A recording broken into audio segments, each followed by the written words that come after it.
Hello साथियों। आज मैं एक नए टॉपिक पर आपसे बात करना चाह रहा हूँ। आज का टॉपिक है पायलट पेरेंटिंग। मतलब चिल्ड्रेन के लिए या स्टूडेंट के लिए पायलट पेरेंटिंग क्या चीज़ है। देखिए, ऐसा है, जो बच्चा 2 साल के अंदर है वो तो अपने माँ या नियरेस्ट के साथ रहे, उसकी देखभाल ज़रूरी है। 3 साल का हो गया, मैं ये पायलट पेरेंटिंग ये आपसे बता रहा हूँ। जो बच्चे जो है वो 10 साल से ऊपर हैं और 18 साल के अंदर हैं, उस पर बात हो रही है। देखिए, ऐसा है कि कुछ लोग ऐसे होते हैं, घर के लोग, कि बच्चा का जैसे मिनट टू मिनट उनकी आप जांच कर रहे हैं। कहाँ गए थे आप, क्या कर रहे थे, उससे क्यों मिले, फलाने से क्यों मिले, किसी से बात मत करो, खाली पढ़ो। तो ऐसा नहीं होता भाई। अगर सोसाइटी में 10-15 बच्चे हैं तो जो बच्चे अच्छे हों उनके साथ उनको आप मिलने दीजिए, जुलने दीजिए। ठीक है, आपको लगेगा कि बैठ के हंस रहे हैं, बात कर रहे हैं, लेकिन उसकी भी ज़रूरत है, ऐसा नहीं है। और यह मान के चलना कि सारे बच्चे खराब हैं, किसी से ना मिलिए तभी आगे बढ़ेंगे, ऐसा नहीं होता है।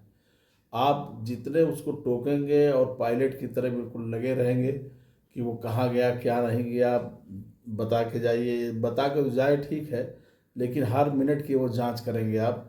बाजार बच्चा गया, वहाँ से लौट के आया, किससे किससे मिले थे, कहाँ थे मिले, क्या किए। तो ये सब बातें ज़्यादा टोका टोकी ठीक नहीं है। वो बच्चे मेंटली फिट नहीं होते, उनको इतना मौका दीजिए आप कि वो आपसे खुल के बात कर सकें अगर कोई प्रॉब्लम हो, और आप उनसे खुल के बात कर सकें। दोनों में दूरी नहीं होना चाहिए कि अगर दूरी हो गई तो बच्चा आपके खिलाफ रहेगा, कहेगा कि साहब क्या उनसे बात करें, वो हरदम हमारे पीछे रहते हैं। तो ये टेंशन का कारण होगा। बच्चे बहुत डिप्रेशन में रहते हैं और खुल के उनको जीने का हक है, और जीने दीजिए, जो है ये ज़रूरत है। और मेरा आग्रह ये भी है कि जैसे कहीं कहीं देखा गया है कि जो मदर्स होती हैं उनकी, वो जब फादर आए पहुंचते ही जो है उससे शिकायत कर दिया और कहा साहब स्कूल से आए थे, वो 1 घंटा 2 घंटा क्रिकेट खेले हैं और पढ़ता नहीं, ये करता। उनकी कुछ पिटाई भी हो गई।